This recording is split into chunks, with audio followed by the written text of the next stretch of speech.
All right. Well, I guess we're in the process of it's probably about as good of a turnout as we're going to get this time.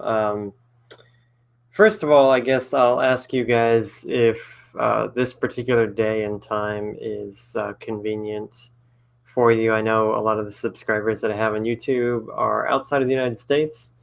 I'm kind of flexible, I guess, in terms of scheduling. I like the live show idea, and I really had a lot of fun with it last time, and I'd like to keep doing it. So I guess the first thing to kick off this live show is this kind of date and time, like Thursdays at this time. Does that work for everybody? Or should we maybe move it to a different time or not do live shows at all? I was kind of encouraged from the turnout last time and the comments and questions that I had that I thought it was pretty cool to do. And maybe just the time isn't super convenient for a lot of people. I know it's kind of in the middle of the week.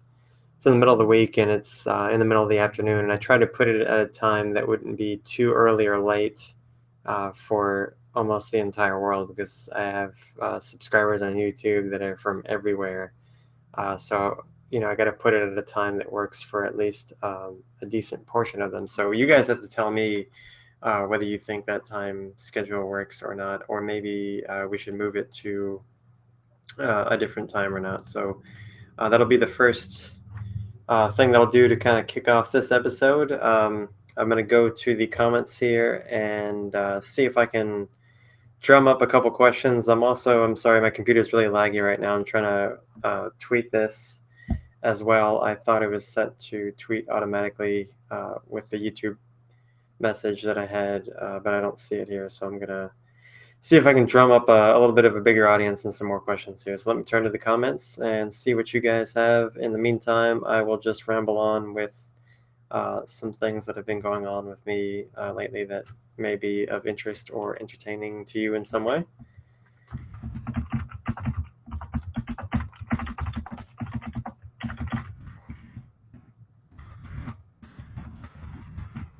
Okay, so I'm going to do it later. I was trying to do it right now and upload the cover image that I made for this particular episode. I don't like to use captures from the show themselves. I like to use a different camera and just get a decent photo. And in that photo, you will see this that I've been working on, this prop gun here. It was a Nerf gun, and it was like white and orange and blue colored, and I'm still working on it. It has like the base coats of paint on it. It kind of looks really crappy now that I'm looking at it in the camera. I'm looking at my own image in the camera to make sure you guys can see it well.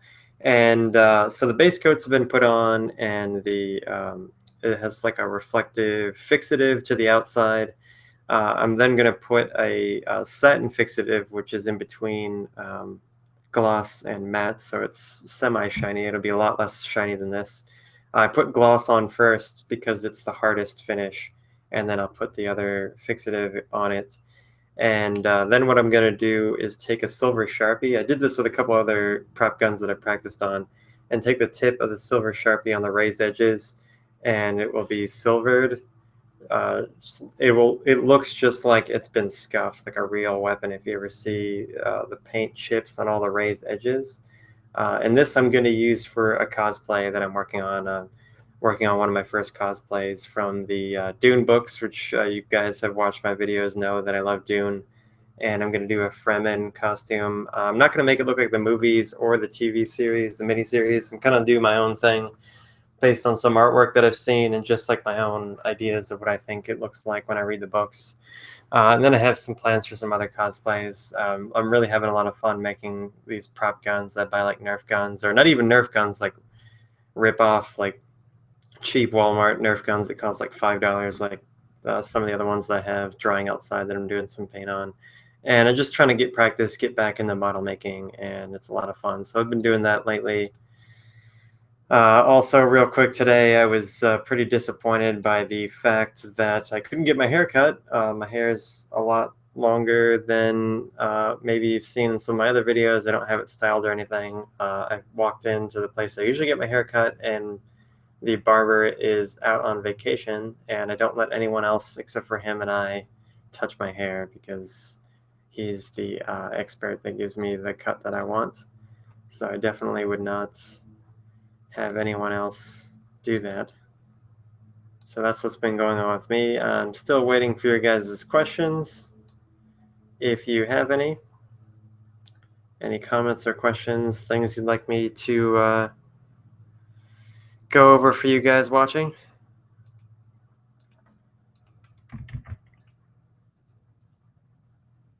Looks like we got a few more people here. So anyone that's just now coming, if you're watching this, I am taking any questions or comments. The format that we had last time was just kind of an open discussion.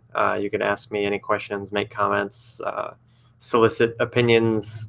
I asked you guys a couple of questions and got that response. So let me know in the messages, and I will certainly get to those. Okay, well, the first one here is please tell us about your publishing journey. It's a very long story, and um, for full disclosure, I don't like to give a lot of details away about my personal life. And this was a very personal sort of expedition, so forgive me if I kind of dance around a lot of the topics that if I get asked what I consider really direct questions, I'll definitely answer your question, but it might not be to your fullest satisfaction.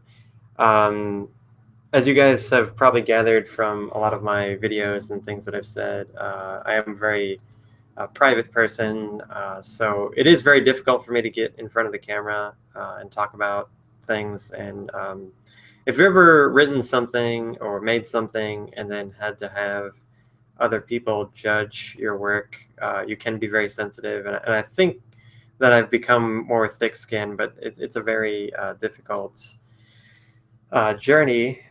So the gist of my publishing excursion really started, it's going to be, what, 3 years ago now, where I just kind of daydreamed this other world up. I think I have something here that kind of one of the books here, D&D. I just got the Dungeon Master's Guide.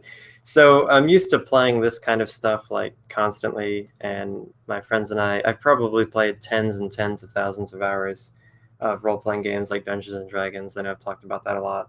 We just played this week. We play every week. We started a new campaign. And I would always be the dungeon master, whether I wanted to or not, because my friends always thought that I came up with the coolest stories. So I would always be dreaming these sorts of things up. So it was about 3 years ago. We were playing through a Star Wars role-playing game campaign. And my mind every day was just dreaming up these imaginative settings. And I don't remember exactly how or when, but it was almost like I woke up one day and I just had this vision of this world that was really dark. Dark in the sense of color and kind of colorlessness. It was black and brown and gray, but it's dark in that it's very depressing, a very kind of depressing, melancholic vibe that I got. I had this feeling, and I just started getting all of these images in my head. So I just sit down. I didn't know exactly what I was going to do with that in any sense whatsoever. Um, I just would fantasize about this other world in my head. And I just decided I should probably write some of these ideas down. And I made some sketches and I wrote some notes. And I was thinking, well, this would be a really cool role-playing environment. Maybe we can make a Dungeons and Dragons campaign about this. And then I came up with a name. I called it Grauwelt. And I'd never really seriously considered writing a novel before. But there was something about the setting that I was starting to see. It's almost as if it grew on me. Like I wasn't necessarily actively working on it as much as it was working on me. Just like every free second I had, I would just think about it. So I just sat down and I wrote my manuscript. And after it was done, I was pretty satisfied with myself, and I just put it away for a while. And it's just like this temptation to dig it back out again and work on it more. And that continued to evolve into something that became an obsession. Like I had to share this idea with other people, and from there, a lot of other authors may tell you about sending in queries to agents and going through all that sort of thing. I find those details supremely boring, and I also find them so nerve-wracking that it's not really worth talking about. I don't know if that really answers your question about my publishing journey. I know that's kind of the idea, the spark. I mean, the journey to being published is not so much artistic as it is just mundane and repetitive, and there's not really a whole lot of creativity that goes into that. That's why I don't really like to talk about like the marketing aspects of books. You know, how to sell it. Um, how to phrase things in a way that someone's going to want to buy it, or how to find an agent, how to get published, all those sorts of things. That's why I don't talk about the sort of thing in my videos, because for one, I don't know. I think it just, in a lot of ways, got kind of lucky. And two, that's not, I mean, that's what everyone talks about, and that's what everyone asks about. I'm more interested in the idea of, because I think it's easier to get published than it is to come up with a good idea that's actually worthy of being created and being shared with people. Worthy in the sense that other people will find it worthy of their time, which is the most precious resource of all is people's time. So that's as far as I'll get into that question. So let's see if we can find some others.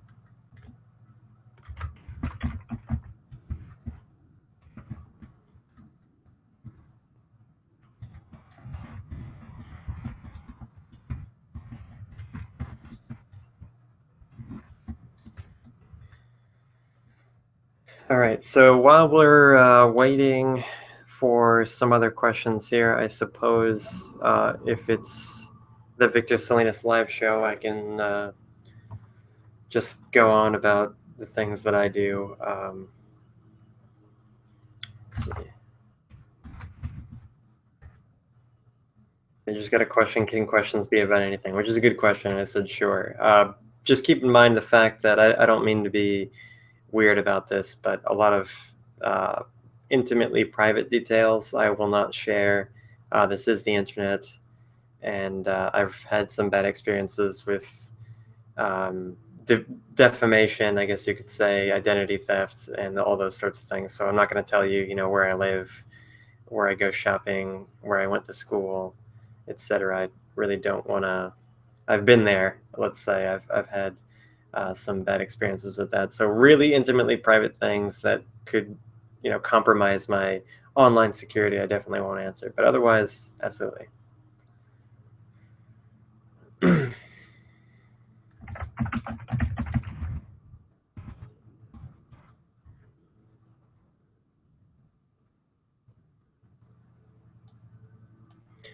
Okay, so waiting for some other questions here. Let's see. Lately, I've been writing some things, still more or less on hold with the second Grauwelt book. I answered this question before about what state of readiness it was in a questions and answers video I just released this week. And the first draft is done. We're just waiting on the sidelines to see exactly when we're going to release it. The mundane, boring aspects of sales and all those sorts of things, which are really important. You have to have the money coming in to justify doing the next one. And being that this is the first, writing project I've ever done that's gotten out to the public, I'm not surprised that it's kind of a slow start. So working on that every once in a while. I'm also doing a couple of short stories based in the Grauwelt universe, and I've got another idea that I probably won't get to for another couple of years yet, I don't think, but it's going to be a different sort of fantasy thing, kind of.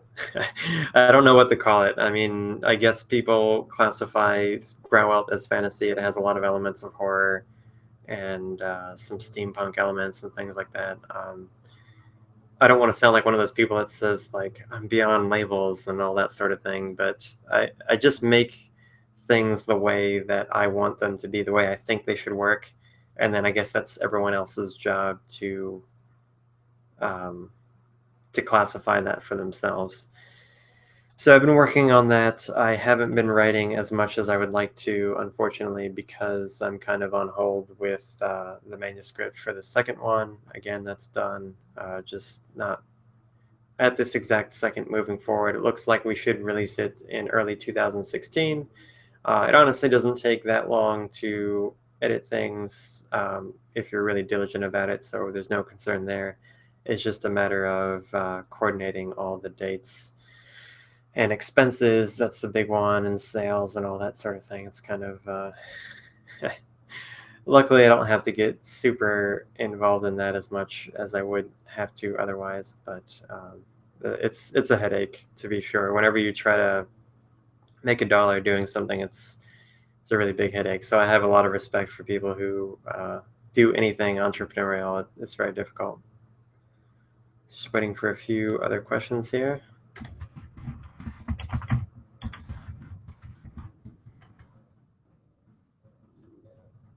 Doesn't seem like we have much of a talkative group here. We got a couple more viewers. Okay, here's a interesting one. What's your taste in music? I don't, with the exception of very rare instances, listen to music. I know that sounds really weird. I very rarely have the desire to listen to music. It comes maybe once or twice in a month. I'll listen to something, and it's usually because I heard it somewhere and it gets stuck in my head, or I have a memory of something that triggers it. So, for example, today you caught me on a very off day. I was reminded of the band from the late 70s and early 80s called The Cars that my dad used to listen to a lot. And I heard it at the store or something, a song of theirs, and then I came home on YouTube and looked it up. And while I was cleaning the house, listened to their first two albums, The Cars, and then Candio is their second one. And the thing is, like, I know a lot of their songs because my dad had the cassettes and the records, and then later had the CDs, and I listened to them a lot when he would play them. So I don't hate them, which is saying a lot, being that I don't really like music that much. I also am somewhat partial to the Andean folk music, so like Bolivian, Peruvian, Ecuadorian, Chilean music that comes from the Andes. They look like a pan flute, the zampoña, the charango, and that's Los Carcas is probably the biggest group from Bolivia. They've played around the world. They're known pretty well for that. That stuff's pretty good, I guess, is tolerable. And I suppose one other thing is Weird Al. I'm gonna go see a Weird Al concert on August 5th, I think it is. Let me check my calendar. Yeah, I'm gonna go see August 5th. We're gonna go see Weird Al, my girlfriend and I. So that should be pretty interesting. I do like Weird Al a lot. He's really funny. I'm not so much appreciative of the music itself as much as just the hilarity of parody. It's always really funny to hear his ingenuity when he can make a song, a parody of another song. It sounds just like it, like his vocals, the music sounds the same, and then the way that he makes fun of the lyrics or twists the lyrics around. And I think I'm more attracted to the ingenuity of what he does with them than I am. I don't really care about the rhythm or the beat of the music at all. It's just really funny to me. Okay.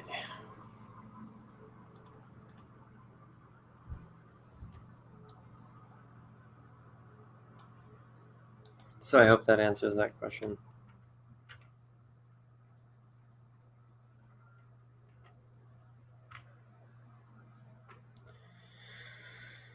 Okay, well, seems like we don't have much of a lively crowd today, unfortunately. Last time the questions were all over the place, which is perfectly fine if you guys don't have anything that you'd like to ask. We got a couple more viewers here, so that's always good. The more the merrier. If you weren't a writer, what would you like to do? All kinds of stuff, I guess. I've always taken an interest to economics. I thought about being an economist, going for like an economics degree. Um, I don't think it's too hard to find a job as an economist. I have some people that work in that field that have that degree. They work. I have one friend that works for Standard and Poor's, the rating agency for bonds. And I know that sounds really boring, but I like that sort of thing. I wanted to be at one time a personal financial advisor, a stock market analyst, work for a group like Morningstar that rates different financial products. I'm always really interested in finance and economics. I think I've showed you guys in a previous video. I have the newest one over here, The Economist. Here, read that, the Wall Street Journal. I've always been really interested. I have a lot of books on my shelf about finance and economics, and I like investing. I like keeping track of money. I like, speculating about the future return of different financial instruments. That's always a hobby of mine, and I seriously considered doing it at one point. And I mean, still relatively young, I could still do something like that in the future, and that's always another option. Besides that, as a kid, I was never really one to say, I want to be, a scientist when I grow up. I want to be an astronaut. I want to be a cowboy or whatever it is that kids say. I didn't really know. And I still don't feel like I'm entirely grown up in that aspect because I still don't know. I just want to do something interesting. I want to do something that's fun to me. I don't really care about the money as much because I know that if you work hard at something, you'll find the money. And I want to do something. I always wanted to do something that made a difference to people in some small way, even if it was like starting a styrofoam cup factory. Every time that someone used one of those styrofoam cups that was made in that factory, I could take a small satisfaction knowing that that person's needs were met in that instance. So it's just that desire to want to do something valuable, no matter how big or how small. That's always something I want to do, and that's what attracted me to wanting to write. And it's not necessarily that I think or did think that my writing was super great if it weren't for the fact of just the encouragement that I got where people would just tell me unsolicited that, hey, you're good at writing. Because I did a lot of business writing in the past, and they would always come back to me and say, hey, can you write this for us? We need this handout for the employees. Can you write it because you write it really well? And it was just that over a long period of time, it just finally sunk in at me. Like, I didn't think like, oh, I'm great. I'm a great writer. But I thought, well, I'm not that bad, so I might as well try to have a go at it in some way.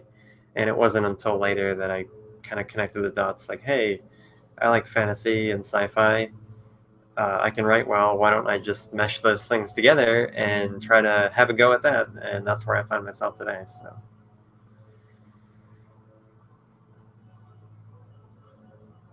All right, so I got some cool questions here. Would you rather write a 1,000-page novel or a two-part novel with around 500 pages per book? I definitely would go for the second one. I might even go for three 500 pages. I really don't like super long books. There are a couple of really big drawbacks with that. One is that they take forever. If I don't read Game of Thrones, which may sound really surprising, and I don't watch the TV show because I don't really like to watch TV or movies very much, which may also sound odd. But my understanding is with the Song of Ice and Fire books is that there are years and years and years in between them because they're so huge, and it becomes really difficult. It becomes not just arithmetically difficult; it becomes geometrically difficult. So writing a 1,000-page book is not twice as hard as writing two 500-page books. It's like 5 times as difficult. And if you try to write a 1,500-page book, that's like 10 times as difficult as writing a 500-page book. There are very few books that I've ever read that need to be as long as they actually are. That's why I like sci-fi books. That's why I always liked a lot of the Star Wars books, even if they were 350, 400 pages. Like the first Grauwelt book is exactly 400 pages. They just move so quickly, and sure, there can be a lot of things going on in the book, but they don't have to drag out through the exposition and telling you about the history of their world and their religion and their species and the contentions between all the different factions. You don't need that level of boredom. You can show that through the way that things move, the way that things look. So I would definitely skew personally towards smaller, more frequent volumes so that they can come out every 1 year or 2 years if they're 500 pages, say, rather than every 5 years if they're 1,000. Um, and it's just, I'm not the kind of person that likes to waste anything. I don't waste food. If my girlfriend and I go out somewhere and she doesn't eat a part of her food, I just take it and eat it. I don't like to waste anything. So I don't like to waste time. I don't like to waste pages. I like to move things really quickly. And I can probably think of very few books that really need to be 1,000 or more pages. They can really be pared down. I know, honestly, it's not hard to write a lot, as much as people complain about not getting an adequate word count. It's actually a lot easier to just keep running at the pen, if you will, or at the keyboard, and just make it go forever. And that's like, to me, that's like one of the biggest sins in writing, is just going on, kind of like I'm doing right now, where I just keep talking and don't shut up. So just imagine that in writing form. It's just like totally unnecessary. Next question. First, let me have a drink of my magic thirst quenching water, which is very delicious. Last time, I did not have a drink the entire time for like an hour and a half or hour 15 minutes or whatever it was. And I thought I was almost going to die because I had to turn my AC off in here because you could hear it. I was doing some tests before, so I have no AC in here. It's summertime in like Washington D.C. It's like 90 degrees outside and probably like 95 in here. And I didn't have anything to drink last time, so this time I came prepared. Uh, moving on to the next question here is, hey, what's your favorite Pokemon? That is a great question. This is Porky. I really love that name. That is a really difficult question because I have a lot of favorites, at least as it comes to playing with them. If you're familiar with Pokemon online play, I like to play with the Smogon rules, and I usually like to play in the lower tiers like NU, RU, and sometimes UU, underused. But over all time, like just in the TV show and the toys and the cards and all that, I used to think that Beedrill was my favorite Pokemon ever. But oh, I'm sorry, no, that is my favorite Pokemon now. I was gonna say I used to think that Nidoking was my favorite for the longest time until maybe 4 or 5 years ago, and then it became Beedrill. I just love underdog types. I love Poison and I love Bug. Those are my two favorite types, and Beedrill is both of those types. And I just love Pokemon. I love to play with Pokemon that are really, they look like they're bad, they look like they suck, and then I try to use them in a way that's surprising, or even just the fact like I can just imagine my opponents online like, I can't believe you're playing with a Tangrowth, if you know what that is, in Overused, which I've done before.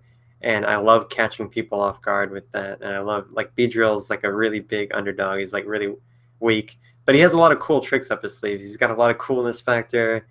He's got some unique things going on, and just the fact that he is an underdog, I love to use the Pokemon of those types, and I love to use just Pokemon that are shunned by a lot of other people, but I kind of make a home for them on my team. So I would definitely say that Beedrill is nowadays my favorite Pokemon. And unfortunately, it looks like we've lost some viewers. I must really not be on my game today. You guys will have to tell me. I don't know. I just kind of, it's really hot in here, so maybe that's starting to come off. So next question we have here is, have you played any of the Elder Scrolls games? Elder Scrolls games, yes. It was a long time ago. I think it was called Morrowind for the first Xbox when I was in high school, so that tells you more or less how old I am. I didn't really like it because I didn't own the Xbox. It was at my friend's house, so I only played it for like an hour or two at a time when I would go over to his house because I was one of those losers that had a GameCube. And it was all right, but we played a lot of D&D and other role-playing games, so I was like, this is kind of a crappier D&D. Like, I can't do everything that I would want to do in this setting. Like, the setting's cool, the characters are cool, the species and some of the items and stuff are really cool, but I'm not a really big video game person. That kind of video game, I like Pokemon, Front Mission, which I still haven't beat. I got to start that over. Final Fantasy Tactics, like tactical sort of games. And the Elder Scrolls games, to their credit, are uh, cool in the customization aspect. I really like that stuff. That's the only one I really played, kind of half-assed. My girlfriend, however, plays a lot of Skyrim, and she was thinking about getting Elder Scrolls Online, which another one of my friends told her not to get because it was kind of crappy. Um, but I don't really have a lot of experience in that. My girlfriend's actually making a costume from, I think it's from Skyrim, the Nightingale armor.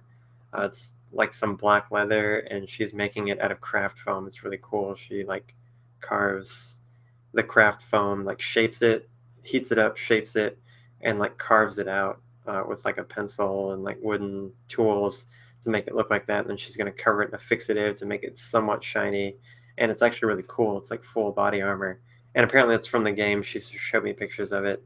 She's probably playing it right now in the other room right now. She's here, so if you hear any weird noises, that's what that is. But I don't really know anything about it. But if it comes to Pokemons, I know all that shit. So thanks for saying that I'm doing all right. Just feel like I'm kind of off my game today. But moving on, we got some more questions here.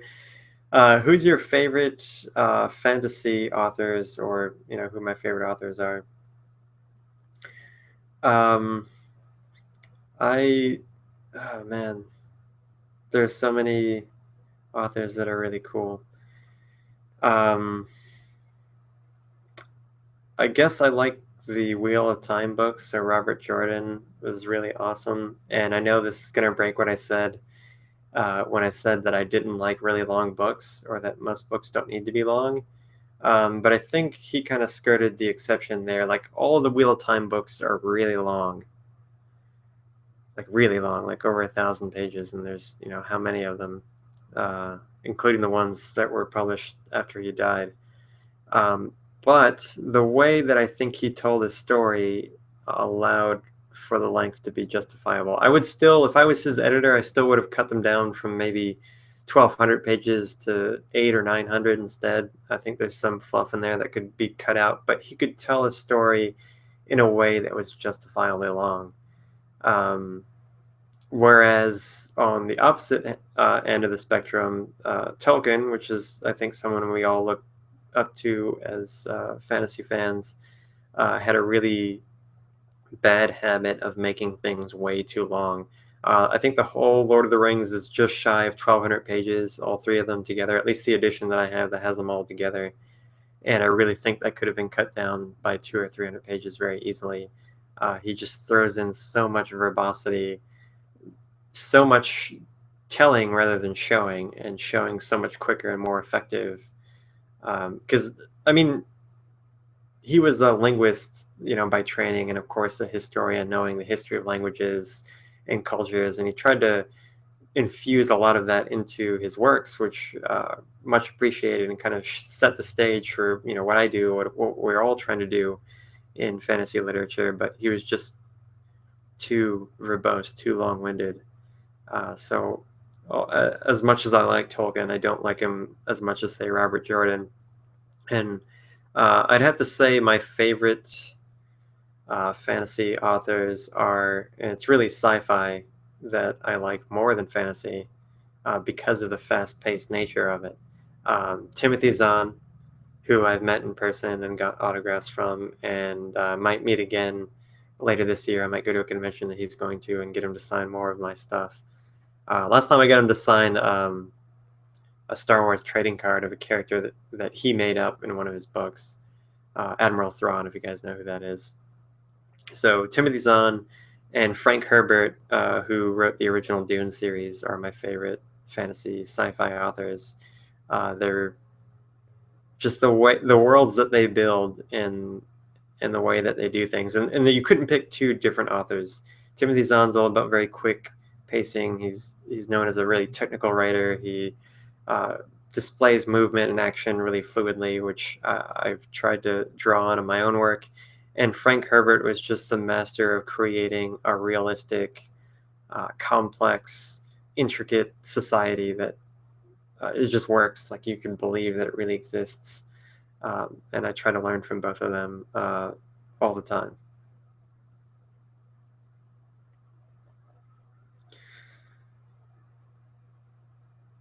Okay, so moving on. One more thing, I guess, with the favorite authors. I also read a lot of nonfiction. I probably read more nonfiction than anything. Let's see, what am I reading here? Take a look at my shelf. I went to a used bookstore recently. It was really cool. They've got lots of books. I bought 3 books. I bought this one, which this I took the dust jacket off because it's falling apart. This book's from the 70s, but it's the beauty and lore of coins, currency, and metals, and it has. I'll just show you inside of it here, just to show you how much I love nonfiction stuff. Like, it's got some pretty cool pictures in it, but it just goes through the entire history from prehistory up until modern times, the changes in currency, and what that meant for the societies that used them, and kind of I guess the whole point for me is to look at the whole spectrum and see how things have changed, and maybe learn something from what currencies work and why they work, and what we can do as a society to prevent bad currencies from being used. I got that. What else did I get? Just real quick, if you'll indulge me, just a second.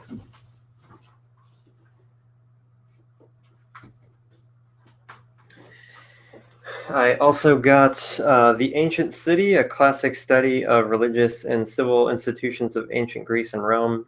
This, from what I read a little bit of in the bookstore before I bought it, this is only like $2 or something. It was great. Well, this is kind of looking at the city-state of the ancient Greco-Roman world. So what it was like to live in one of these city-states, which I think is really interesting. The other one is the rise of Rome. It's kind of a historical account of the pre-Roman times, the things that led up to the foundation of Rome, up until the triumvirate with Caesar and those guys. So until the Republic collapsed, which I'm knee deep in right now, is just reading this morning. So it's like I've read so many different things, and a lot of these guys that write these things, they're college professors. So each of them might only write 1 book or 2 books that are for the public, and the rest of them are academic papers.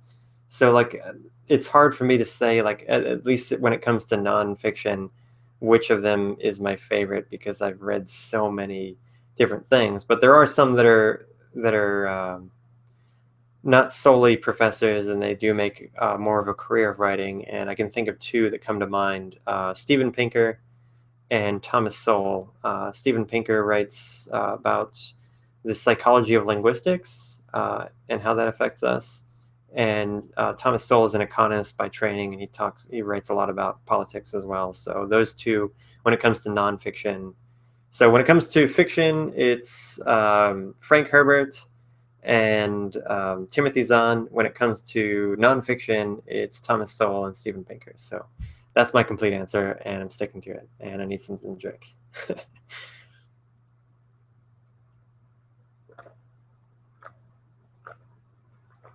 Okay, well, glad we're getting a couple more people here. Let's see, got a lot of questions, so let me look through the comments here.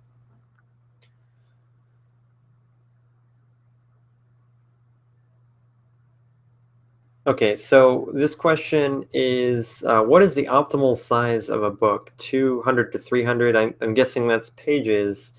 This is a really common question, and something that I don't think should be overlooked. The short answer is that there is no right size to a book. And that is because a book should be as long as it needs to be, which ties into what I was saying before about a lot of fantasy books being too long, because they try to work in too much. They try to throw everything into each one of them, and just, I don't know. That must be what most people like when it comes to fantasy, because that's the way most of them are. They're really, really long. Like, even if it's part of a series, like each one of them is like 1,000 pages. That's not what I like. And when I write fantasy, I try to put the pacing of a sci-fi novel into fantasy, so it moves much quicker, and you show and not tell.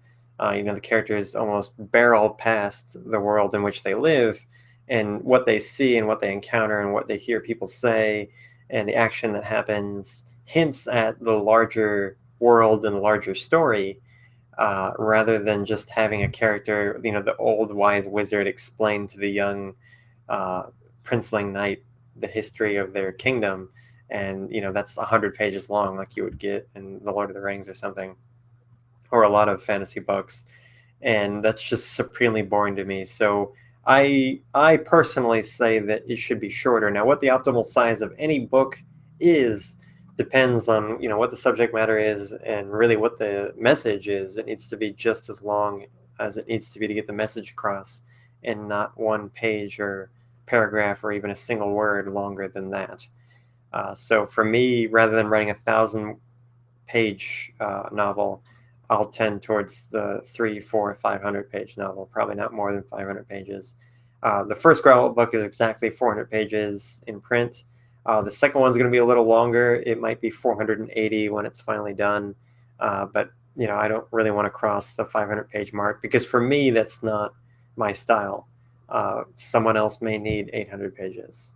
That really depends. So, um, crescendo, if you don't mind elaborating on that question, do you have, because I want to know from you, is this in relation to a particular idea that you have, or a particular book that you've read or have a question about, or a certain genre? Because it really does depend. But me personally, I tend to make things as short as possible. Next question is, did you read some European writers? Not a whole lot. I guess European writers, when it comes to ancient, or things from the past, I've read things from like Roman historians like Titus Livy, Tacitus, Julius Caesar's accounts um, of his conquests in Gaul, Niccolo Machiavelli. Um, who else? Of course, they're all Europeans from a very long time ago. Um, Don Quixote, uh, of course, everyone has to read that at least once in their life, I think, especially if you have Iberian heritage. If your heritage somewhere back is from Spain or Latin America, I think it's really important, because that book is like the works of William Shakespeare is to English speakers. So, like, Don Quixote is like the classic Spanish literature of all time. Um, I'm not super familiar with a lot of European fantasy or sci-fi writers today. So writers from the past, maybe more so. If you have a recommendation as to what to read, of course, if only if it's available in English or Spanish, I would definitely read that with a good recommendation. But I don't really know a whole lot about it. I know that sounds pretty terrible, but living in the United States, the content that gets produced in English in the United States is so huge, you can't even wade through that, much less reaching into the European market and plucking books out of there. I wouldn't know what to find really, unless it was presented to me through a recommendation. So if you have one, I'd definitely be interested in doing that. All right, I need some more water here. Things are getting intense.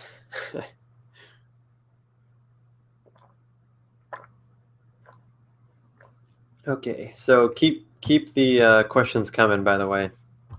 This time I'm going to go until 6 o'clock, so we've got one more hour yet. How do you create your settings and architecture when you're writing? Where do you look for inspiration? It's a very deep question. I might need just a second to think about that. So the first part of it is, how do you create your settings and architecture when you're writing? So, and where do you look for inspiration? Those two questions really, for me, are one and the same. As I showed you earlier with some of these old obscure books about real world history, I get a lot of inspiration from that reading nonfiction. I read nonfiction a lot. I read newspapers and magazines about current events a lot.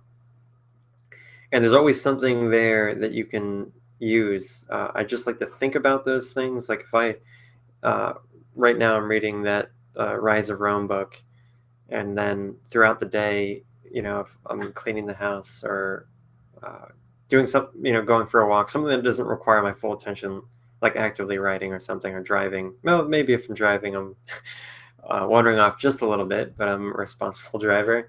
I'm fantasizing about those events. I'm fantasizing about what was it like to be there when the walls of Rome were built for the first time. Like, what was it like to work on them? What was it like to be a soldier? What was it like to be a mother? What was it like to be a child being raised in that environment? A trader? What was it like to be a foreigner to come and see Rome for the first time? And I just fantasize about those things all the time, depending on what I'm reading or thinking about. And I try to insert myself into all these different roles that people could play and all the different events that transpired. And I think that's the closest way that I can get to really understanding it. And then while I'm like imagining these things, like that's where my story ideas come from. It's like, oh man, like I bet you there were people that like smuggled goods into the city from afar to evade taxes, and made a lot of money until they got caught. And it's like that's a story idea, and all the little nuances that come with that.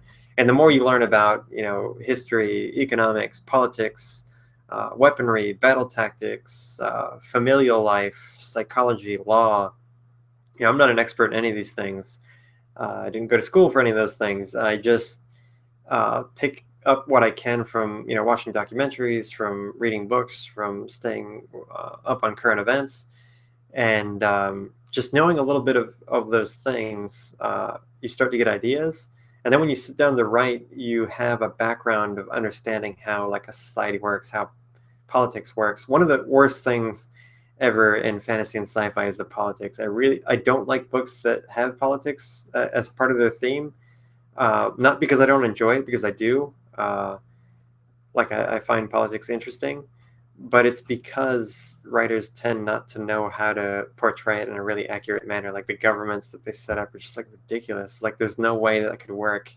They're obviously not drawing on real world inspiration. They're just making up these fantastical. Like sure, it can be a fantastical government, but it has to be grounded in the way that things really work, like the way that people really behave and respond to different policies and laws and things like that. So that's one of my biggest pet peeves is like politics and economics in books. Uh, I've said this before, I think in a video. I really hate in fantasy books how like it's like medieval technology, but somehow everyone's wealthy enough to be able to bathe every day, afford armor, buy swords. There's magic freely available for sale. It's like, don't you think that if that was true, the underlying economy would be richer than it really is?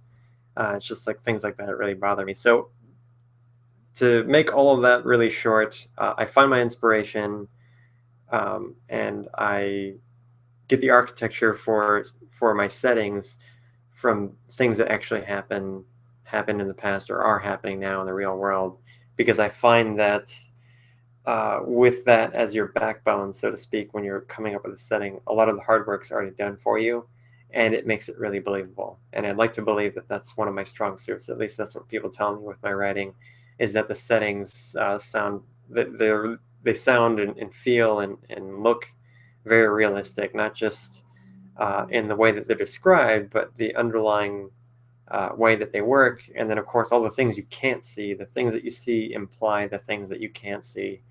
And people tell me that it feels really realistic. So I like to believe that that comes from constantly keeping up on real world history. Right. That was a mouthful there. I need some more water.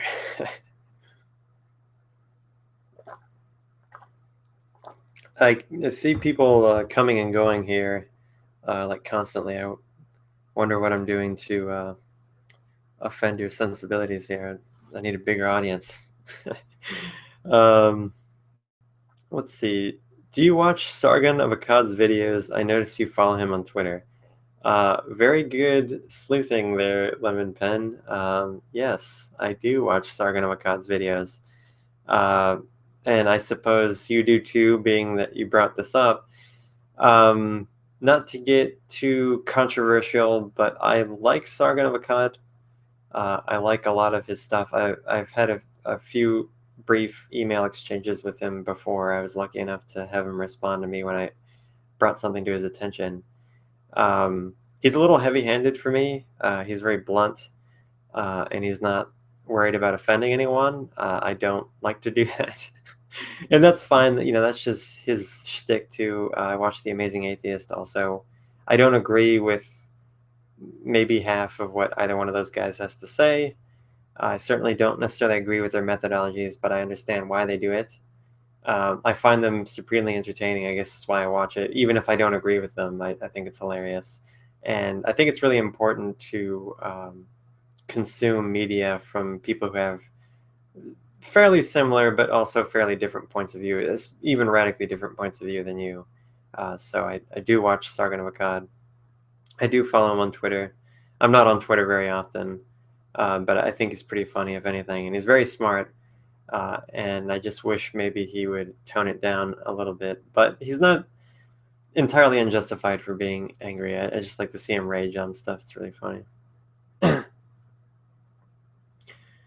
What's the biggest thing that annoys you in books? Like something to do with the setting or the way the characters talk or something like that. So I answered this in part previously. One of my biggest pet peeves when it comes to reading fiction books, fantasy and sci-fi, is just the settings. Some of the subtler aspects just seem ridiculous to me. So to elaborate on that point a little more, like politics, there's always like a king. That's been done to death, and it just keeps going. There's always a king. There's always nobility, and I know I use that. The Grauwelt books have the Hundish realm is ruled by a monarchy of sorts, but the thing is, it's kind of a republic in a way because all the the Minholders have a diet, which is like a legislature, and there are all these rules, and they refer to these laws, and they can sue each other, and there's all these other things that get infused into it that makes it totally alien. It's familiar on the surface, but when you start delving into it, the Loa's government is very unique to its setting, and I made it that way. I tried to shape it based on where they live and how they act as a species, and their government reflects that, I think, pretty well. So it's a pet peeve of mine in fantasy and sci-fi books when governments are just too tropey. In science fiction, it's always a republic of some sort, or an empire, and then it's usually an empire or a monarchy in fantasy books. And um, when they try to relate new ideas in politics, like governing laws and things like that, it's just really tropey to me, and it doesn't come off as genuine. And I'm just thinking, like, no one would live under a government that was that tyrannical.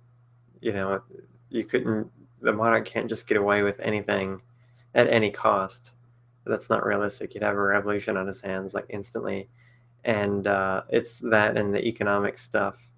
The biggest thing in fantasy, I guess Tolkien did it fairly well. The hobbits seem a little wealthier than I think they should be, but in a lot of fantasy, it's just the setting is richer than it should be in certain aspects and not in others. So, they're just like widespread wealth to a degree that's not supported by the fact that they live in the technology that they live in. So I know that sounds weird, but if it's a medieval type fantasy and 90% of the population is a farmer that barely makes enough for them to eat, there's not enough surplus productivity in the economy to support widespread use of armor, steel weapons, a million castles, a giant, holy city that has buildings that are like skyscrapers and giant temples filled with golden statues. It's just not possible if the huge, vast majority of your population can barely feed itself. It's not possible that you can have all of those things. And that bothers me to a really big extent. And it's like very few authors seem to put into account magic if they have magic. How does that affect the politics or economics of the world? Like, wouldn't that make the population, or at least some of the population, fantastically wealthy if you could use magic? And if so, how does that affect the rest of economic output and the political situation? So it's like when you have stuff like that, that isn't very well thought out, this just really bothers me. So I guess that goes back to like Frank Herbert. His universe, the Dune universe, is so well thought out. Everything makes sense and that's the thing. It can be fantastical, but it has to be like internally consistent. and he was always really good at doing that. All right, so hold on one more second here. I'm gonna have to go to the bathroom really bad after this because I'm drinking all this water.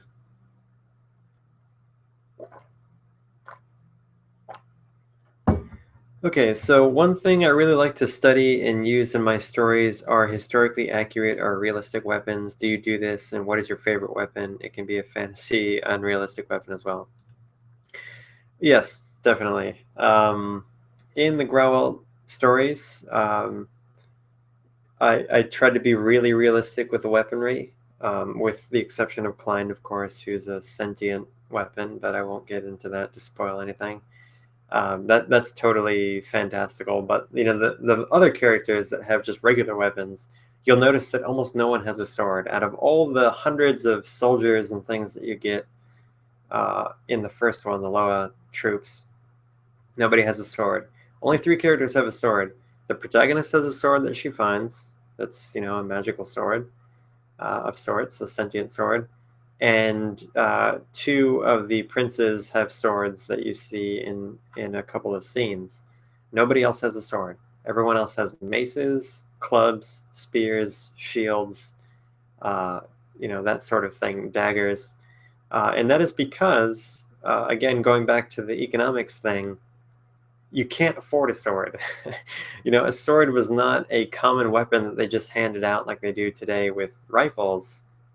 We're advanced enough to be able to afford standardized weaponry and good weaponry for every soldier. If you have medieval technology, you can't possibly have enough economic productivity to pay a blacksmith to hand forge a sword for every member of your army. It's just not possible. You're going to give them spears, you're going to give them maces or axes that are mostly wood and a small steel haft. Like the business end of it is steel. The haft, most of the weapon is wood, way cheaper to make. Uh, Also, with things like armor in Grauwelt, most people are wearing leather armor or no armor. And if they are wearing any armor, it's chain, it's mail. There's only one character in the book, the first one, that's wearing plate armor, and everyone thinks he's an idiot for doing so. It's kind of a little joke that I have in there in one of the scenes that everyone thinks he's pompous, is why he wears these burnished plates of steel. So I try to make it realistic in that sense, and just the economic aspect of it is that the average foot soldier could not be equipped with weapons better than leather armor, a wooden shield, and a spear, and maybe a mace or a club or an axe or something. Mostly wood and not steel, because it's so expensive. Steel would be so expensive, and more importantly, the expertise of paying someone to hand forge a weapon would be too expensive. The one exception I can think of in the Grauwelt stories is the spiker weapon, which is like a bronze tube that launches like harpoons. So they don't use bows; they use these spikers. That's one of my favorite weapons, at least as far as I've entirely made up. And so you might say, well, that kind of breaks it. It looks like it would be expensive. Um, One, the book talks about briefly how the Loa themselves don't make them, so it's not their own technology that they're getting. So their tech level is kind of a separate issue. And two, um, only the most elite troops have them. So only the Deister Legion and some of the Yags, which are very few in number, have them. The rest of all the possible, hundreds of thousands of Loa troops don't have access to that. So it's a very rare thing, just like with swords. My favorite weapon of all, I'm trying to think back to D&D. What's everyone in my group using now? I'm the dungeon master. In case you guys missed that, I'm always the dungeon master. I got to be in control of things. I like to set up the story and tell the story. We have a monk that fights with her hands and elbows and headbutts, and a quarterstaff. That's pretty cool. We have a dude that's kind of like a samurai. He's got a katana and a longbow. Have a ranger that has a longbow and a hand axe. And then the paladin has a rapier and a longbow. I'm trying to think of other D&D weapons. I always liked rapiers. It's like a long It's everyone thinks like they're kind of a sissy weapon or something, but they're just as heavy as a longsword. They're just longer because they're made to reach, and you duel with them with one hand rather than one or two like you would with a longsword. So I've always liked rapiers. I've always thought I've never done fencing. I always wanted to try it. I like estocks and rapiers and those kind of weapons. So I'd have to say that's probably my favorite weapon is a rapier. It's really cool. There's something about that dueling stance and being able to reach your opponent before they can hit you is why they're so long and thin. So I'd have to say that's probably my favorite.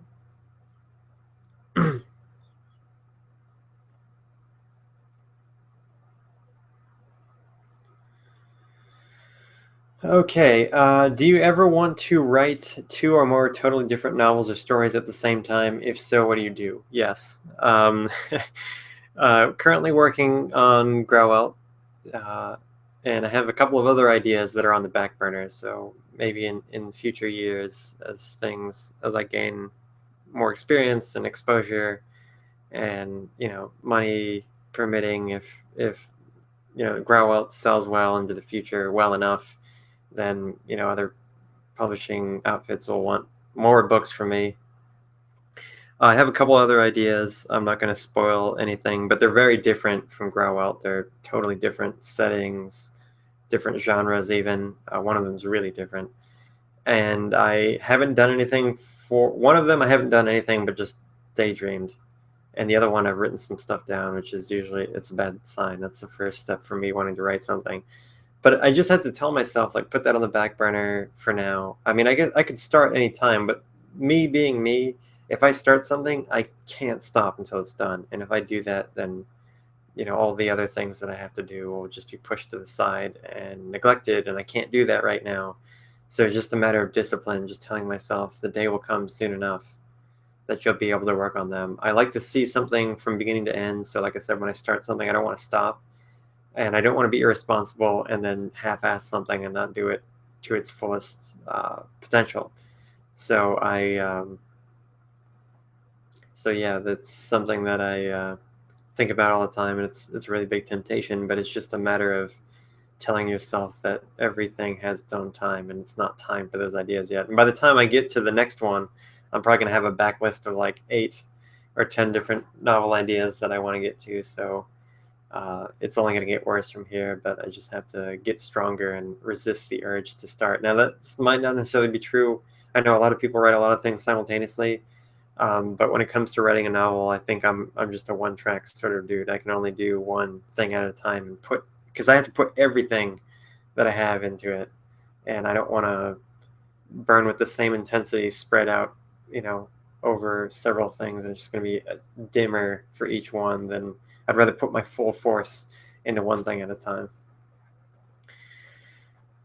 Do you watch any Let's Players?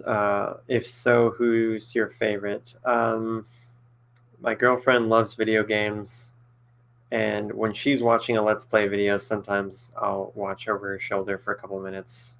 I don't. I like some video games. Again, I like Pokemon. I like Final Fantasy Tactics. I like Front Mission.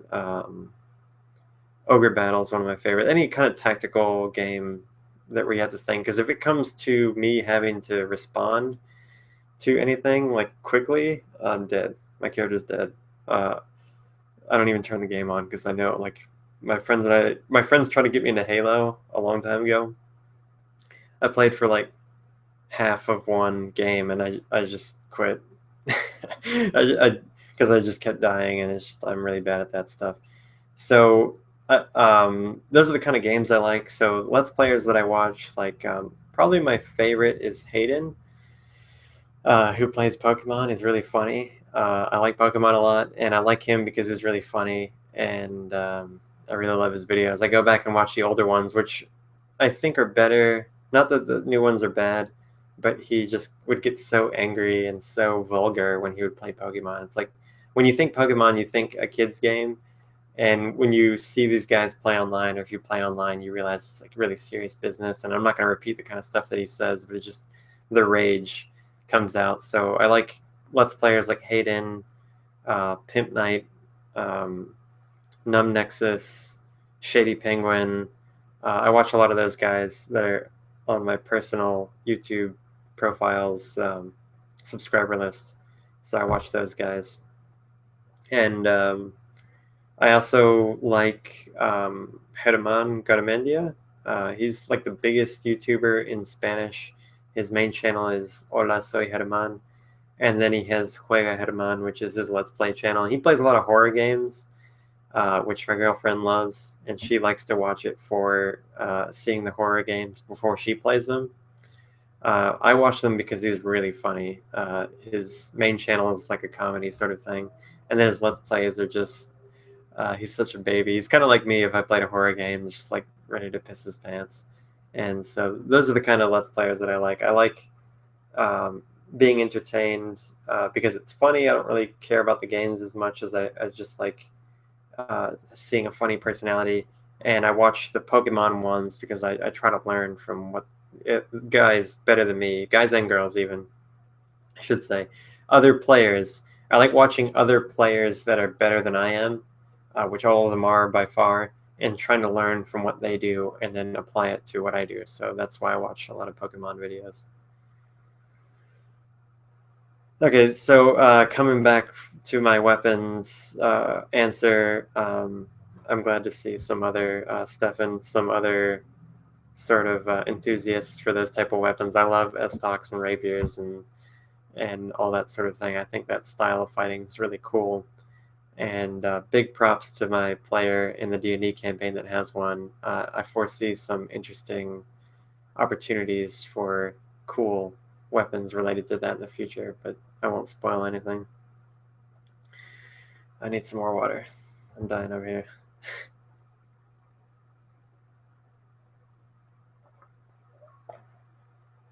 Okay, the other question that we have here. Sorry, I keep drinking. It's just, I know you might not be able to tell, but it's like 95 degrees in here. There's no AC. Had to turn the AC off because it's too loud, and because it's like right behind where the computer is. Like, can't see my hand, but it goes like that's where the AC is back there. So when it was on, I was testing it and listening through the microphone. It was just like super loud, so I had to turn it off. So it's really hot in here. So I apologize for that. But the next question is, was there ever a point where you thought about giving up writing? Yes, and I just had one of those moments this last week. It happens a lot. Um, it happens a lot. And it's usually not because someone says, like, hey, this sucks. Very few people will tell you that it sucks. Just real quick, if someone doesn't like what you've written, they'll very rarely tell you directly that they don't like it. It's more of like if you give someone something to read, like, hey, check this out and tell me what you think. If they don't like it, they won't get back to you uh, in a really long time or at all. And if you have to ask, if you give someone a piece of your writing and say, hey, what do you think about this, and you don't hear back from them in just a couple of days, um, they didn't like it. So it's rarely something like that. Yes, that's happened to me. Of course, you know, what you do, not everyone's going to like what you do. So that doesn't discourage me as much as just like my own internal doubt about what I'm doing, which happens often. And I think every writer struggles with that, just that internal critic, like, this isn't the best that I can do. And if it's not the best that I can do, I'm going to give up. And it doesn't happen as much anymore. And when I feel that way, it's usually not serious. It's a fleeting sort of frustration, like, damn it, this just isn't working out. I've redone this scene like 8 times, and I can't, if I change it, I'm going to have to go back and change like the whole book.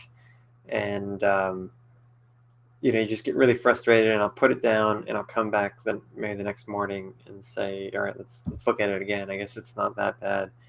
But I had another one of those moments the other day where I seriously just like turned off my computer and was like, damn it, this sucks. Like, I just feel like I wasted all this time doing this. I'm never going to write another word again in my life. And sure, I'm saying that and thinking that, but at a very deep level, I know that that's not necessarily true. That's usually where I get that feeling from, of wanting to give up, because it is hard. And and it's funny in a way, because no one has still, other than me, read what I'm writing. But it's like it's almost an embarrassment. Like if I'm not comfortable with this, I'm not going to give it to someone else to read. I hate doing that. I don't. I try to get something. If I write like even a short story, I'll edit it 3 times myself before I give it to my editor to read, because I just can't.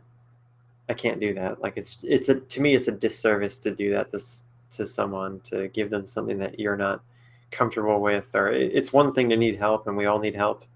Your editor's there to help you, but it's a disservice to just put a bunch of crap on the page that you think is crap and not genuinely something that you're ready for the next step for. So there are many points that I've thought about giving up writing on that level. Giving up writing 100% and never do it again, like in any capacity, and never try to make a life as a writer. Maybe only once, when I was writing the first Grauwelt book. I won't get into all of that. It's pretty emotional sort of thing, but it was just the size of the task ahead of me when it came to doing. I had no idea, I guess. I was pretty naive. Um, After the structural editing, so after my manuscript went to an editor for structural editing, so the editor looked at the whole thing and then said, well, you have some inconsistencies here. You need to fix this, and this. I still have it. The editor gave me, it's like 4 or 5 printed pages of like 0.12 font of just a bullet list of all the things that needed to change and inconsistencies.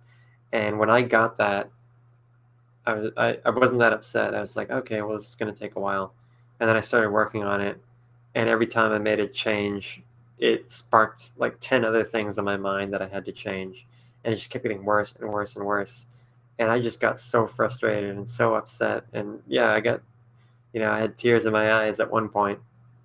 And I just said, I should just call it quits right now. I'll just leave the money on the table. Never try to make a name for myself. Never try to share this story with anyone. It's not that I didn't want to. It was, I don't think I can do it. I don't think that I can make it as good as it needs to be for other people. And I thought then and there really hard one night. I almost did just like back out and just say, I'm not going to do this anymore. But luckily I didn't, because I just thought, well, I'm this far in, why not just keep? And that's a very bad reason to do anything. Like, I'm already this far, I might as well, I've already cut off one hand, might as well cut off the other, sort of thing. And but I don't know, something inside of me just said I gotta do it, because I can't give up if I've already started. But I really did, for one time, really, really, really, like this close, consider just giving up writing for good. So that is not an easy thing to do, and that is something that everyone at one time or another, to a greater or lesser extent, has to deal with. That's just part of being an artist. It's part of being just a human being. Um, I think we all have our doubts, and when you're on the line for something, like your editors, the publishing company expects you to get something done and give them what they want, and it's just that there's like this chasm between you and them, and you're over here in your little corner, like working diligently, and you're looking over at them in a way, and then you're looking back at your work, and it's like, this isn't going to happen. They're not going to like this. What do I do? And it's just like the panic sets in. This is never going to be good enough. And then you start thinking, I'll never be good enough. And then it becomes like this vicious cycle of self-loathing. And that happens to a lot of people. It's, like I said, it's happened to me. I have a lot of artist friends that do digital painting or traditional painting, graphic designers, and we've had many a beer at the bar or at the kitchen table and just open our hearts to each other, and it's the same thing. Anyone that gets put on the line like that, you get serious doubts about who you are as a person, and you have to have the strength to pull through to the other side. Because I've known a lot of really great artists that it wasn't because their work wasn't good, it's because they couldn't push themselves to reach as high as they needed to, and they fell short. And it's a really sad thing to see that happen, because the person does have the potential. It's just in their mind, they don't believe that they, as a person, are good enough to do it, even though their technical capabilities are. And that's really one of the saddest things in the world. And this question is now starting to get depressing, so I will have to change the subject. But it's a very, very awesome question, and one that may need its own video in the future, because that's something that we all face, whether you're a writer or not. Self-doubt is a really big thing. So it seems to be the end of the list of questions. We still have about half an hour. I plan to be here until 6. It's currently 5:30, so I'll see if I can get a couple more questions. And in the meantime, I will regale you with interesting stories about D&D, perhaps. Let me just see.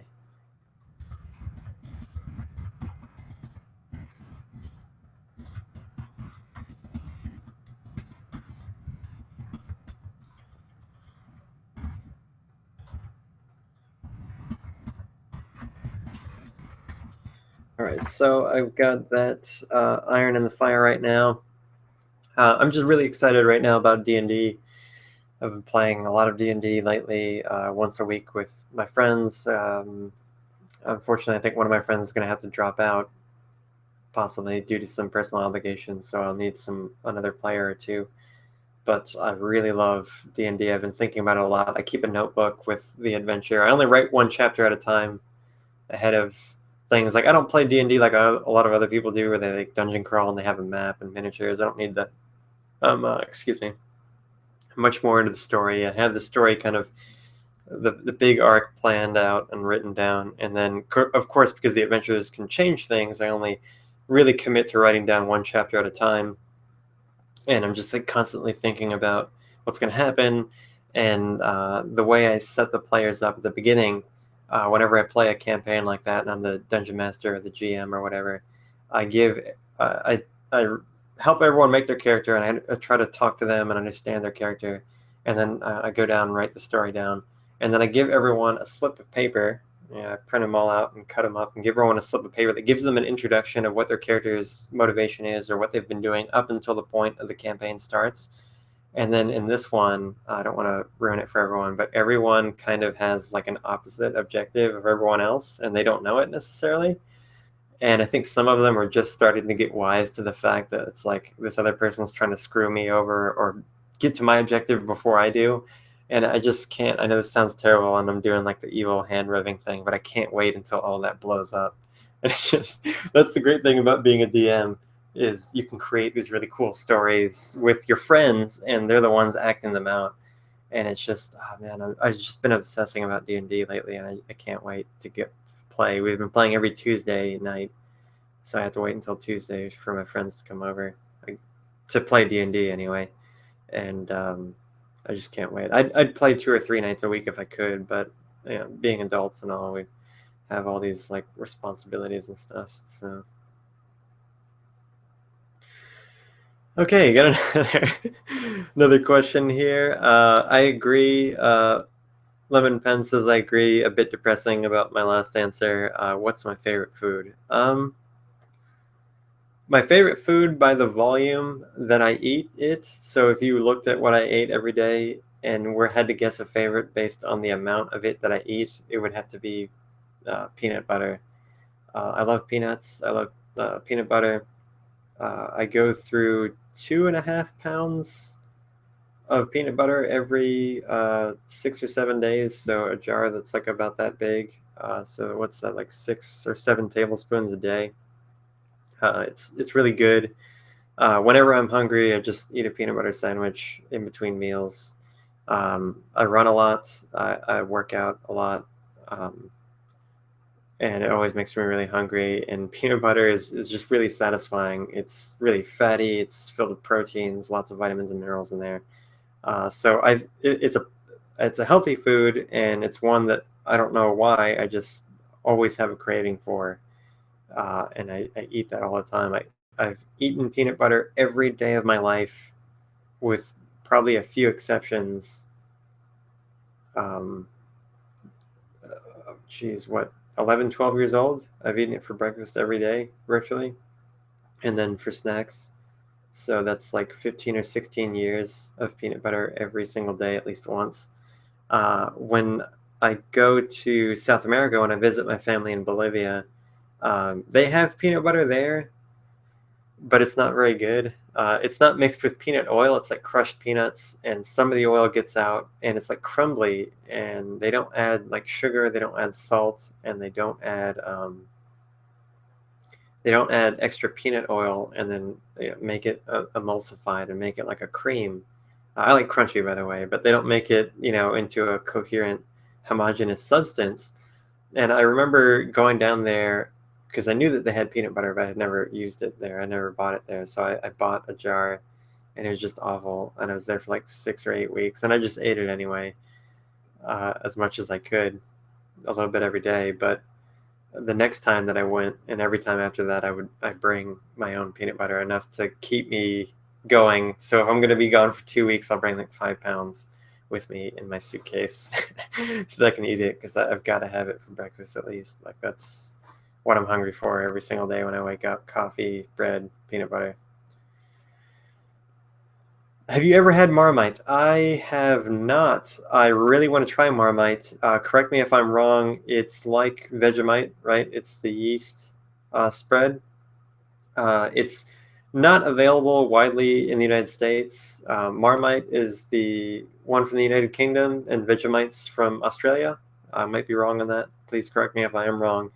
Um, I've never had it. Most people that I've talked to hate it, but what they tell me about the taste, the yeasty sort of taste, I like that. I like beer. I like really sour or bitter tasting things, and I want to try it.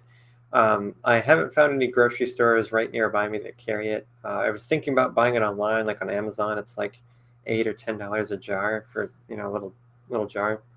I think you know what? I think I'm gonna buy it right now. After I'm done with this, I'm gonna just order it, have it delivered, and try it out. I've been wanting to try that for a really long time, but just haven't had the opportunity to. But I think I would really like it. Okay.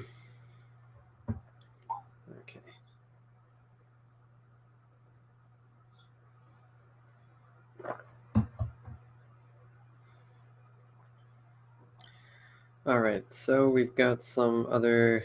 Sorry, I'm distracted here. Um, what do you like best about writing books? It's a very broad question, but one I think that I can answer pretty readily. The most important thing for writing a book, and I think this is true for every writer, is just the ability to share a story with someone. It's a really powerful thing, and I think that's what all art is. Is the artist has an idea inside of their head. They have a vision of some sort. They have a feeling. They have sounds, sights, smells inside of their mind that only they can see. And the artist's job, or in this case, the writer's job, is to take those sensations and then put them into the reader's mind. And that's the part of it. Sorry, I'm stretching. That's the part of it that I like best. I love to be able to do that. I love to take the ideas that I have and share them with someone else, and have those know that those when a person's reading my work, to know that those sensations are springing into their mind the way that I see them. And at the same time, I think there's beauty in the fact that their vision is not the same as mine. Like you can never have exactly my vision, and I can never have your vision. If you're reading, the Grauwelt books, the way you see it, the way you imagine it, is might be better than the way that I did it. Even if I'm the one that made it up, it might look cooler. It might, have a different feel that I can't understand, and that's my favorite part of it. And then from that comes, I love getting any kind of feedback. It's like I didn't like this, I love this.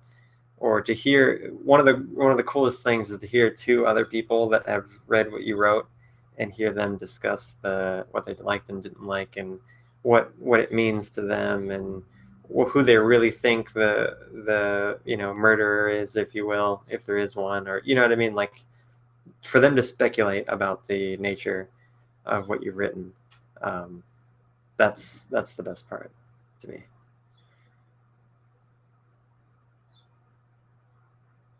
Okay, so going on here.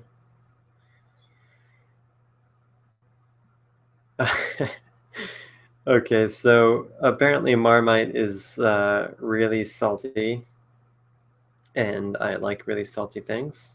I add extra salt to my French fries when I get them, even though they are already salted. Um, and if I buy some Marmite, I have to do a reaction video. So I'll get some soon, and I will, yeah, let's do a reaction video. Let's see. That's going to be completely unrelated to the other videos that I have on this channel, but let's give it a shot. I think I'll like it.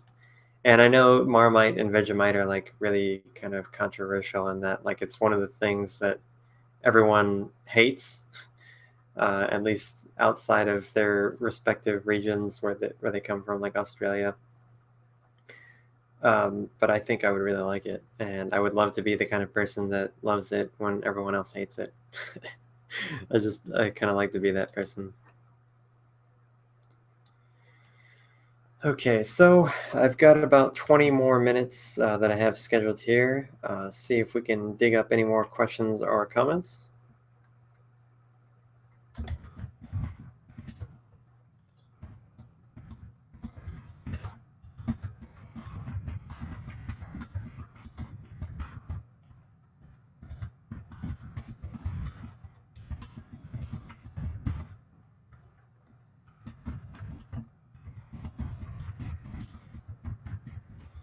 Okay, so we'll see.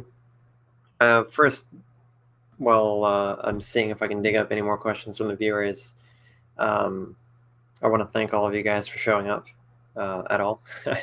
The turnout this time wasn't as good as last time, which is okay.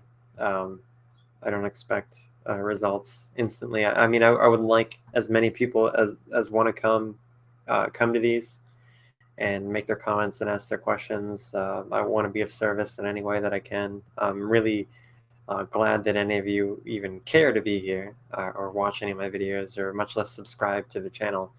So I just want to know, uh, you guys out there watching this, is this a good time? Like, is this a good day of week, Thursdays? Is this a good time, 4 p.m.? If it's not, let me know.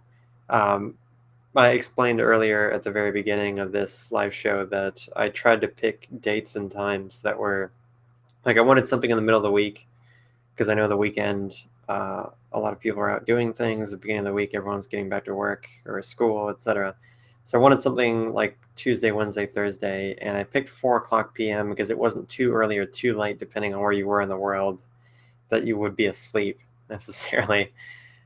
So I don't know if those times work for you, but I'm just really glad that anyone shows up at all.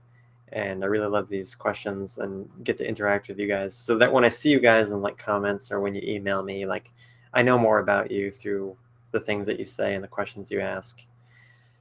It's really everyone seems enthused about the Marmite reaction video. Okay, so I didn't answer Stefan's earlier question. I'll get to that. I do apologize. Sorry. I'll answer your question here in just a second. So I just wanted to thank everyone for attending these and anyone that's watching these after this. Thank you for that. And you can add your comments and questions. I can get to them in a future video. Just real quick, the next live show is going to be August 13th. Let me just double check on my handy computer calendar. August 13th at 4 p.m. Eastern U.S. time. So August 13th, same time, 4 p.m. Eastern U.S. That's Washington, D.C. time, 4 p.m.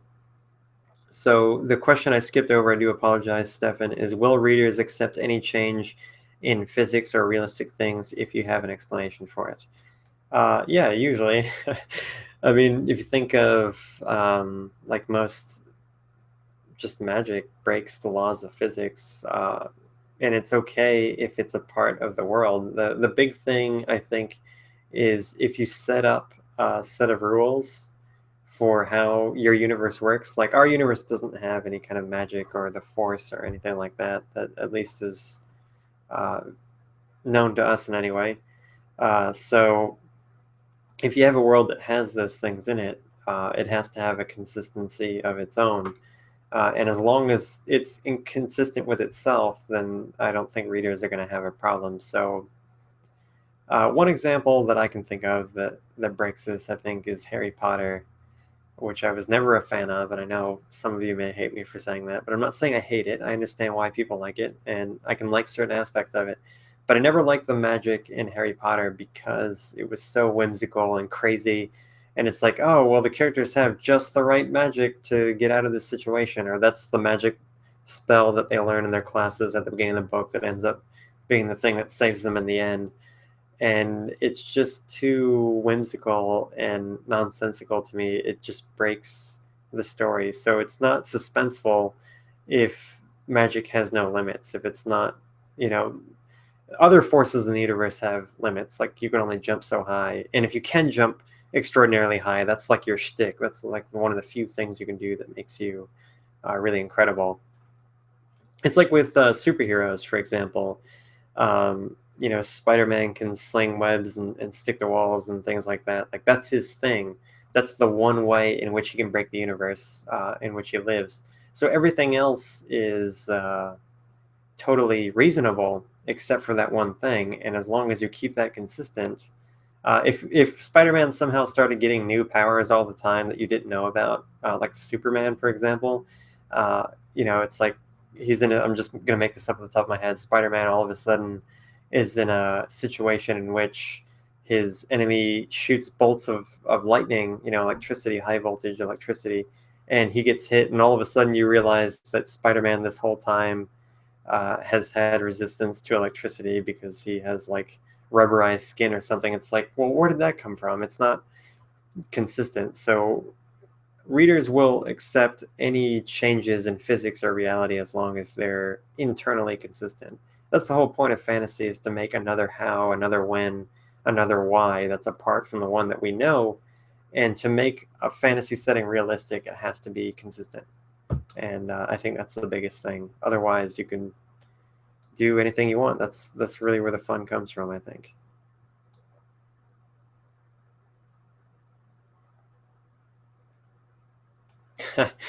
That's interesting. If the Grauwelt series became a TV series, movie series, would you want the cast? Who would you want as the cast as which characters? I have no idea. I don't watch a lot of TV and movies. I guess I can appreciate good acting when I see it, but I don't have the eye for detail when it comes to picking out. Oh, you would be good for this character. You would be good for this one. It's like with the Game of Thrones series. I don't think that George R. R. Martin has much of a hand in making that in any way. I don't think he reviews any of the cast because he's a writer and he's a really good writer, but he doesn't necessarily have the talent to make that an audio-visual art. That's like another field of discipline. I would put myself in the same camp. Like I can appreciate good acting and good cinematography when I see it, but I wouldn't know who to pick. One suggestion, if they would ask me if that would happen, would be to make a lot of no-name celebrities, find fresh faces, find new people to make these characters their own. I wouldn't want anyone typecasted. I wouldn't want, the same face that you're going to see readily in another uh, movie or TV series. I'd want new, undiscovered talent, I would say, for the most part. That would be, I'm sorry, excuse me. That would be my suggestion. But as to who in names, I would have I wouldn't want any say in that because I knew I'd be bad at it, and I'm sure I wouldn't have any say, so I wouldn't know exactly. I'll have to think about that. I'm sure I can think of some people that I think would work. This is a follow up to the will readers accept any change in physics or realistic things? What if the settings have wild type magic and not rules based magic? So that this is the whole like sorcerer wizard thing in D&D, where uh, the sorcerers in D&D have like these ancient tomes that they study, like all their magic's recorded in books and scrolls, and it's very structured. And then sorcerers can just weave crazy magic spontaneously, but they can't. It's not necessarily as powerful, or they can't know as much of it as wizards can because of their studiousness and their discipline. So there's kind of a trade-off. Um, I I mean, I just off the top of my head, I mean, I don't do that at all. Like Grauwelt has supernatural. I call it the supernatural. Uh, that word is never uttered. No one ever says magic. No one ever says supernatural in this story. I want to avoid. I want to avoid that altogether. I don't want there to be, because for me, when you call it like magic, it becomes something separate from the setting itself. The characters in Grauwelt take the supernatural things or magical things that happen for granted. Like, oh, of course that would happen. That's the way that the world works. It's not like it's part of nature itself. It's not like a separate super. It's not really supernatural. It's natural. It's part of the fabric of the universe. Um, so there's structure to the way that I like magic that way, because it's actually a fabric of the universe itself, and not the separate thing that breaks off and kind of ruins the physics of the setting. So to me, like a wild type magic where it's just unpredictable and chaotic is exactly the sort of thing that I think, for me, and I know there's stuff of that exists out there. For me, that defeats the entire purpose. Like it's not a consistent universe at that point where it's like Harry Potter, where magic can potentially do everything and be everything, and there's no limit and there's no struggle. Uh, to use another D&D reference, um, I don't the characters in my D&D settings and the people that they encounter are very poor. They don't have the best weapons. They don't have the most money. It's trial through adversity. That's what makes you appreciate the few moments of sunshine filtering through the clouds. So like wild type magic is just too unpredictable and chaotic, and it's not a limiting factor. You want that. Oh, sorry, I'm struggling with what I'm trying to say. Like with a more disciplined magic, like a rules based magic, if you will, you appreciate what it can do. So if everyone can jump 10 feet in the air straight up anytime, it's not fantastical. If you can jump 40 feet in the air because you have this magic capability, that is fantastical. And it's because of that predictability that you can do that through your capabilities that makes it interesting, and it makes it consistent, and it makes it special. If it's too disjointed and it's too common and easy to do, it's just not. I think I've just talked myself into a really weird spiral, but it's just not, for me, it's not fulfilling in any way. It's not special. It's not appreciable, because it's just the magician's going to pull, something out of his ass every time that's going to save him, or something unpredictable that just breaks the story. I mean, what's the fun? It's just stream of consciousness at that point. It's not. There's no ingenuity to it because there's no limiting factor. Okay, so this may be close to the last question here. I'll just one more message here.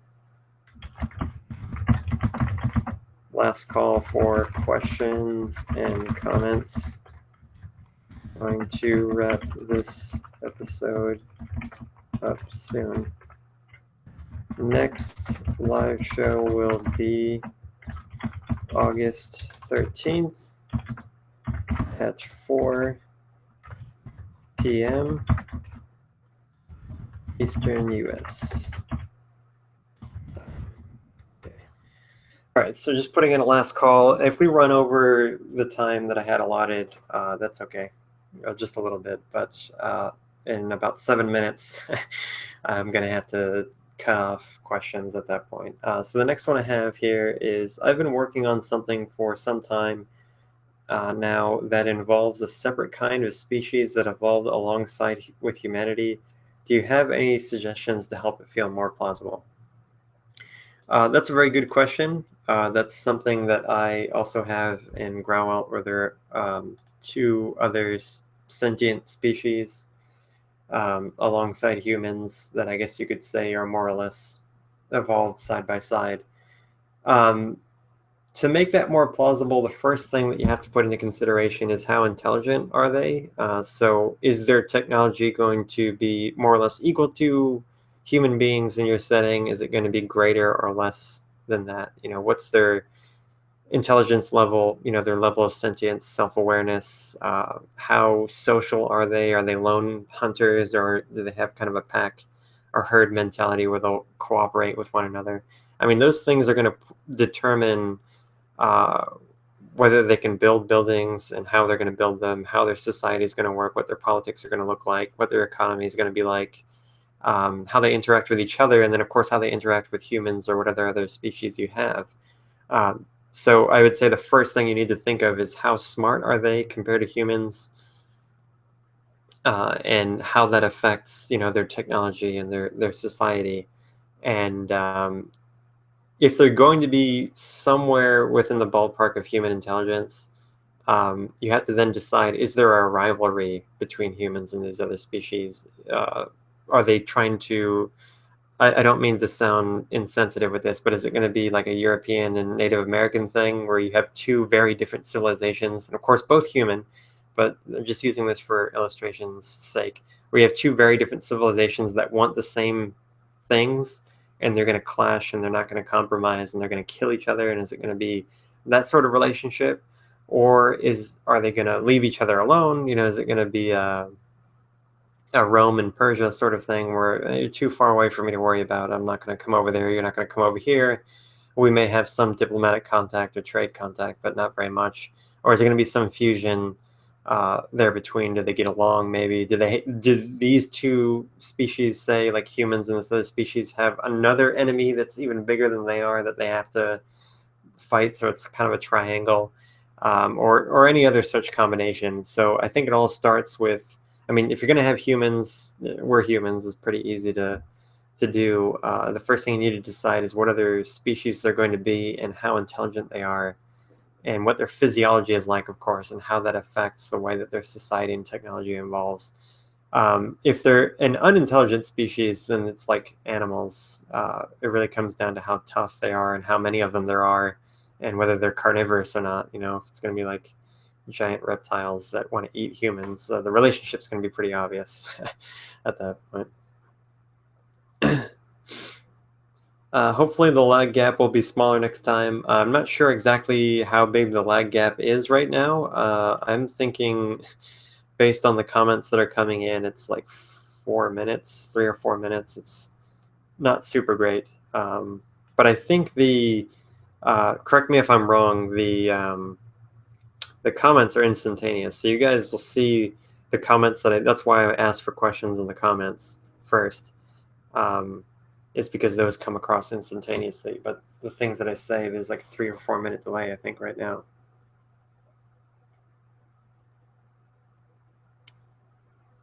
Yeah, Stefan's agreeing, like, make them enemies to avoid mating or gene mix-up. I mean, that's an easy way to do that. If they're near humans, like in Star Wars, you have other species that are close enough genetically to humans that they can interbreed and create like half human, half this other, like other species. Or like in D&D, you have like half elves or half orcs, like orcs and humans, and elves and humans are close enough, but not elves and orcs. So there's kind of like a bridge in their genes, in their genetic makeup that allows them to do that. So you could also do that depending. Okay, so I got two last questions here, and I'm going to wrap it up. Any last tips for writers of fantasy and hopes, expectations for the fantasy genre? I think the biggest piece of advice, at least as far as the next 2 minutes will allow me to go into, is be patient. I get a lot of questions and emails, especially from really young people, and even older people. I mean, you could be any age, and this advice I think applies, but especially for younger people. In their teens, especially. A lot of people who are still in high school, it's like, I've got all these great ideas and I'm getting really frustrated because I can't make it work and I need some help. I need some advice. The first thing I tell them is take a deep breath. You have your whole life ahead of you. Take your time. Use this time to practice. Use this time to make mistakes. Use the next few years to write some short stories or a few novel manuscripts and screw up and get mad at them, because I've done that before, and just throw them away and maybe never look at them again. Just realize that any mistake that you make, it's writing. You can change it. And most importantly, you can learn from your mistakes. So make your mistakes early and often, especially if you're young. And even if you're older, I mean, it's not like you're risking your life, literally life or limb, to write a book. It's just a matter of time. And if you're patient, it will come through. I can speak from experience for that. Okay, someone says they're like 7 minutes behind, so I don't know if that's everyone or depending on everyone's internet connection. I have no idea. I'm sorry about that. All right, so this is going to be the last question that I'm going to answer, if it is a question. How is the keyboard layout treating you? Okay, so I got it. I got the emails with the keyboard layout. This is a discussion that we had at the previous live show. I haven't used it yet. I do apologize. I got a lot of other things going on right now, but I do have it. I have your email saved in a special folder, and I will get to that and definitely let you know. Okay. Sorry, getting some more. I don't want to stop, but it is 6 o'clock. So if I can just get a few last words in here, a few last questions, I'm going to have to call this one quits. Thank you for liking the tips on creating a language. I know that I get a lot of questions on when the next one's coming out, and soon enough. With those, you guys have to tell me, with those making your own fantasy language, I started making those videos because I got a lot of questions about fantasy languages, so I just thought I'd make a video series about it. And I wonder if they're not too dry and boring, because they are really technical, because we're talking about linguistics. It's like doing math in a way. It's just really dry. And I'd like to know from you guys that have watched those, what sort of things can I do to make those more entertaining, more eventful, more interesting for you guys to do. You'll have to let me know in the comments, or you can email me directly. I'll put my email. They're in all my videos, victor.salinas@grauwelt.com. Any questions or suggestions or comments or criticisms or whatever you want, you can always let me know in the comments sections of the videos, or you can email me directly. That's always a really cool thing for me, because it helps me do this better for you guys, and ultimately that's what I want. So got a lot of comments coming in here real quick. I'm gonna wrap this up, trying to get away here. Okay, so some of these I'm gonna have to save. I'm sorry for next time. I've got how do you go about creating a good alphabet and creating a language. Come to the next one, August 13th. Everyone that's asking questions right now, oh man, a bunch of them coming in. Everyone that's watching now and everyone that will be watching this later, and I'll announce this in other videos, the next live show is going to be August 13th at 4 p.m. U.S. Standard Time. That's Washington, D.C. time, 4 p.m. August 13th. That's going to be the next one. I hope to see all of you guys there, and a lot more of you guys there next time. I'd like to build a pretty cool discussion. Next time, we'll be there for 2 hours as well, I think, from 4 to 6. It has been a fun 2 hours, as Lemon Pen commented here. I love doing these. I got discouraged again this time for like the first 10 or 15 minutes. There's like no questions. But it's always a lot of fun. And I'll just close by thanking all of you guys for coming, watching these videos, subscribing. I would not do this without you, because there would be no point if I didn't have an audience to serve in some way. And I would really love you guys to give me your feedback about my videos, positive and negative, if you're watching this. So to help me out a ton, just let me know in the comments, or send me an email at victor.salinas@grauwelt.com, and let me know what you think about my videos and writings in general. Just I'm kind of needy. I got to know right now. No, it's just it would help me serve you better if you tell me what you like and don't like, and what I can do. So I will see you guys again in my videos here every week, and also on August 13th at 4 p.m. U.S. Standard Time. That will be live show number 3. I'll talk to you guys later. And I was going to try to make that a cool exit and be like, I'll talk to you guys later, and then we cut out, but I don't know where oh, here's the button. All right. So thank you very much, guys. I will see you next time.